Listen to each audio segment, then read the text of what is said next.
Izakhamuzi zase-Hillview eKapa zithi lo mlilo ocekele phansi imijondolo yazo uqale ngehora lesithathu ekuseni. Zizamile ukuwubhula kodwa kwanhlanga zimuka nomoya njengoba udlangile nomoya. Kepha uze wanqotshwa ngehora lesithupha ekuseni sekufike nethimba labezicishamlilo. Umlilo uqale ngo-3 ekuseni ekuzenkusa wayophela phaa ngo-6 ufika kwe-fire brigade. Akho muntu ophume nanto, umlilo befast bekho umoya wenze katsha kangaka ebehamba ngepali leyentambo umbane lolo kutshe kangaka. Itoiletries into yokuqala neekomu neempahla zotshintsha abananto nokutya.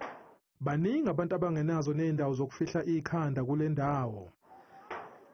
Maybe 1/5 abanandawo zolala and asinawo le ndawo yokuqala apha, so kunabazolala ezicaweni okanye bacela indawo apha ebantwini for indawo yolala.